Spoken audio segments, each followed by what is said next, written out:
Hello friends, मैं सी अपनी जैन आपका स्वागत करता हूं आपके अपने यूट्यूब चैनल पर। दोस्तों, आज की वीडियो आपके लिए काफी इंपॉर्टेंट है।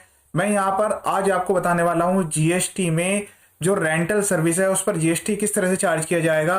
रेजिडेंशियल प्रॉपर्टी, कमर्शियल प्रॉपर्टी दोनों को हम यहाँ पर कवर करके चलेंगे। वीडियो काफी शॉर्ट में रहेगा। ये वीडियो देखने के बाद आपके सारे डाउट्स क्लियर होने वाले हैं, इसलिए वीडियो को पूरा देखिएगा, ध्यान से सुनिएगा। चलिए स्टार्ट करते हैं आज का video. GST on renting of immovable property, ये कमर्शियल भी हो सकती है, रेजिडेंशियल भी हो सकती है। तो सबसे पहले हम बात करेंगे कि जहां पर प्रॉपर्टी जो है वो कमर्शियल प्रॉपर्टी है। अब इसमें ध्यान से सुनिएगा, जब भी आप कोई रेंट की सर्विस प्रोवाइड करेंगे कमर्शियल प्रॉपर्टी से तो उस पर जीएसटी हमेशा चार्ज किया जाएगा, और वो जो चार्ज करेंगे वो फॉरवर्ड चार्ज में चार्ज करेंगे। फॉरवर्ड चार्ज का मतलब ऐसा होता है कि जैसे एक नॉर्मल टैक्स पेयर है, वो कोई भी सर्विस प्रोवाइड करते हैं, कोई गुड सेल आउट करते हैं, तो उस केस में वो जीएसटी जो है चार्ज करते हैं सामने वाले पर्सन से, रिसिपिएंट से, और गवर्नमेंट को जमा करा देते हैं। इसको ही हम फॉरवर्ड चार्ज बोलते हैं। ठीक है, तो इसका मतलब है कि इस बात से कोई भी यहां पर फर्क नहीं पड़ेगा कि जो सर्विस का जो रिसिपिएंट है वो क्या है।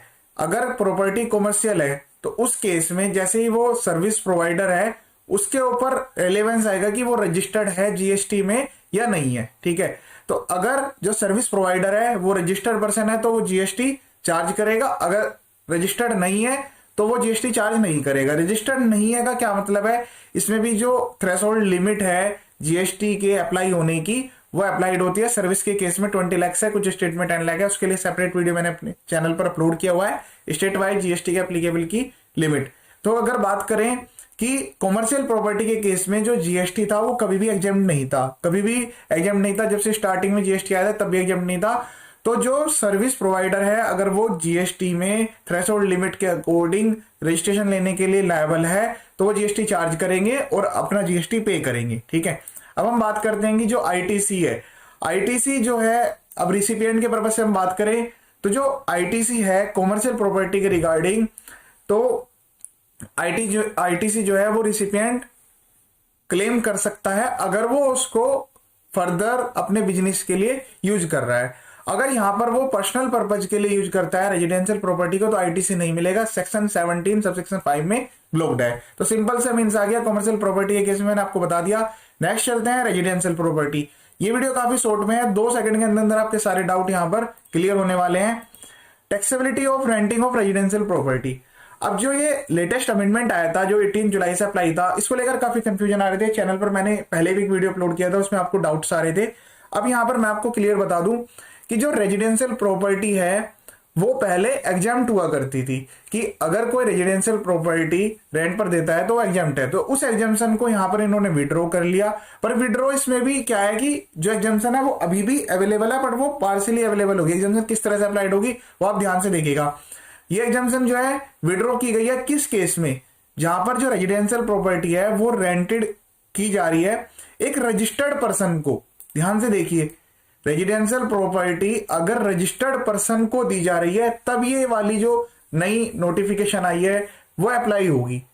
अगर ये अनरजिस्टर्ड पर्सन को दी जा रही है तब ये अप्लाइड नहीं होगा।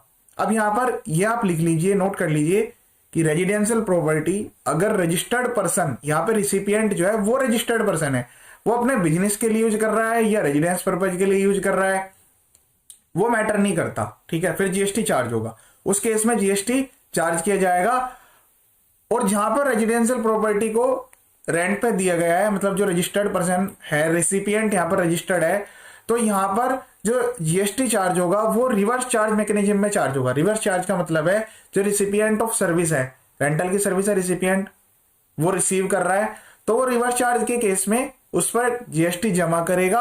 आईटीसी मिलेगा या नहीं मिलेगा वो फिर से डिपेंड करेगा। जब वो उसको बिजनेस पर्पज के लिए यूज करेगा तभी उसको आईटीसी अलाउड होगा। ठीक है, तो रजिस्टर्ड पर्सन जो है वो अपने अकॉर्डिंग, बिल्कुल बिल्कुल सही बात है कि अपने अकॉर्डिंग वो चेक करेगा कि वो जो है बिजनेस पर्पज के लिए यूज कर रहा है या फिर रेजिडेंशियल पर्पज के लिए यूज कर रहा है। आईटीसी में फिर सेक्शन 17 सबसेक्शन 5 की जो कंडीशन है वो अप्लाइड होगी। जो आरसीएम है, आरसीएम के अंदर में थ्रेशोल्ड लिमिट अप्लाइड नहीं होती है, केवल जो लैंडलॉर्ड है उसको थ्रेशोल्ड लिमिट अप्लाइड होती है। तो आरसीएम के केस में यहां पर वो वाला चक्कर खत्म हो गया है कि जीएसटी कैसे चार्ज होगा, जीएसटी चार्ज होगा नहीं होगा।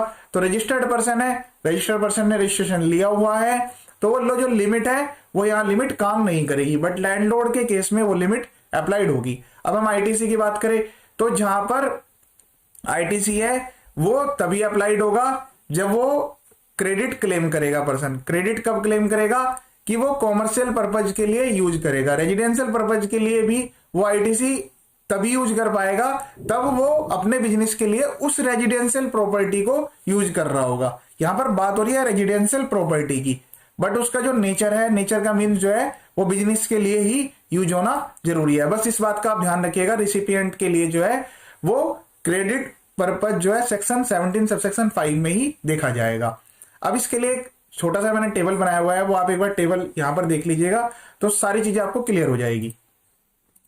तो ये टेबल आप ध्यान से देखिए, यहां पर ओनर का जो है कि वो रजिस्टर है या नहीं है। पहले ओनर की रजिस्ट्रेशन अनरजिस्ट्रेशन हमने लिख लिया, फिर उसके बाद प्रॉपर्टी कैसी है, फिर प्रॉपर्टी का क्या यूज है, जो टीनेंट है मतलब जो रिसिपिएंट ऑफ सर्विस है वो क्या है, फिर उसके बाद जीएसटी कैसे चार्ज होगा और आईटीसी का क्या पर्पज है।